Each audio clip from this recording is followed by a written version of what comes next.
சட்டப்பேரவையில் திமுக கொண்டு வந்த சபாநாயகர் மீதான நம்பிக்கையில்லா தீர்மானம் தோல்வியடைந்தது. குரல் மூலமும் டிவிஷன் முறையிலும் என இரு முறைகளிலும் நடத்தப்பட்ட வாக்கெடுப்புகள் தோல்வியடைந்தன. சபாநாயகரை நீக்க திமுக கொண்டு வந்த தீர்மானத்தில் ஓ பன்னீர்செல்வம் அணி சட்டமன்ற உறுப்பினர்கள் பங்கேற்கவில்லை.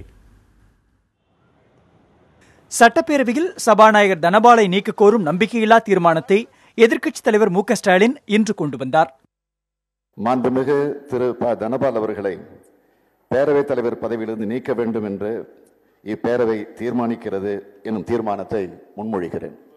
இந்த தீர்மானத்தின் மீதான வாக்கெடுப்பை துணை சபாநாயகர் பொள்ளாச்சி ஜெயராமன் நடத்தினார். பகுதி வாரியாக இந்த வாக்கெடுப்பு நடத்தப்பட்டது. ப. தனபால் அவர்களை பேரவைத் தலைவர் பதவியிலிருந்து நீக்க வேண்டும் என்று இப்பேரவை தீர்மானிக்கிறது. பகுதி 1 டிவிஷன் 1 தீர்மானத்தை ஆதரிப்போர் எழுந்து நிற்கும்படி கேட்டுக்கொள்கிறேன். ஒருவரும் இல்லை. தீர்மானத்தை எதிர்ப்போர் எழுந்து நிற்கும்படி கேட்டுக்கொள்கிறேன். செயலாளர் அவர்கள் எழுந்து நின்று மாண்பு உறுப்பினர்கள் பெயரை படிப்பார்கள். தீர்மானத்தின் மீதான வாக்கெடுப்பின் முடிவை துணை சபாநாயகர் பொள்ளாச்சி ஜெயராமன் அறிவித்தார். திரு ப. தனபால் அவர்களை பேரவைத் தலைவர் பதவியிலிருந்து நீக்க வேண்டும் என்று இப்பேரவை தீர்மானிக்கிறது என்னும் தீர்மானம் பேரவையின் முடிவுக்கு விடப்பட்டு வாக்கள் பின்வருமாறு எண்ணி கணிக்கப்பட்டன. தீர்மானத்தை ஆதரிப்போர் 97, தீர்மானத்தை எதிர்ப்போர் 122.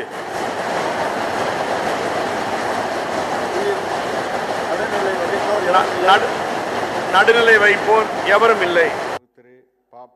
விவாதத்தில் முன்னாள் முதலமைச்சர் ஓ பன்னீர்செல்வத்தின் ஆதரவு எம்எல்ஏக்கள் 11 பேர் பங்கேற்கவில்லை. அவர்கள் அவைக்கு இன்று வராமல் புறக்கணித்தனர்.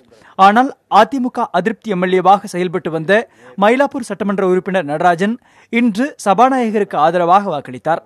தீர்மானம் தோல்வியடைந்ததை அடுத்து மீண்டும் அவைக்கு வந்த சபாநாயகர் தனபால் அலுவல்களை மேற்கொண்டார்.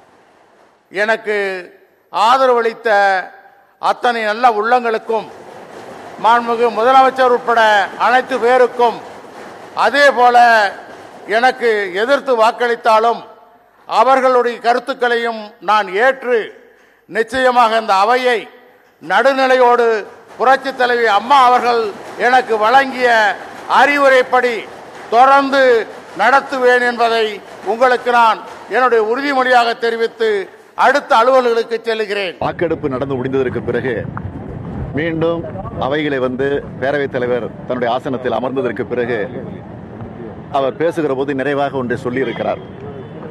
எனக்கு ஆதரவளித்து வாக்களித்திருக்கக்கூடிய உறுப்பினர்களுக்கும் நன்றி சொல்லி, அதே நேரத்தில் எனக்கு ஆதரவு அளிக்காத, என் மீது நம்பிக்கை இல்லாமல் எனக்கு ஆதரவு அளிக்காத திராவிட முன்னேற்றக் கழகம், காங்கிரஸ், இந்திய கம்யூனிஸ்ட் கட்சி உறுப்பினர்களுக்கும் நன்றி சொல்லியிருக்கிறார். நன்றி சொல்லுகிற போது ஒரு வார்த்தையை பதிவு செய்திருக்கிறார். எனவே உங்களுடைய நம்பிக்கை பெறக்கூடிய வகையில் நான் என்னுடைய பணியை நிறைவேற்றுவேன் என்று ஒரு உறுதிமொழி தந்திருக்கிறார். எனவே அந்த நம்பிக்கையோடு இருக்கிறோம். வாக்கெடுப்பிற்கு முன்னதாக முதலமைச்சர் எடப்பாடி பழனிசாமி, அவை முன்னவர் செங்கோட்டையன் ஆகியோர் சபாநாயகர் தனபாலை பாராட்டினர்.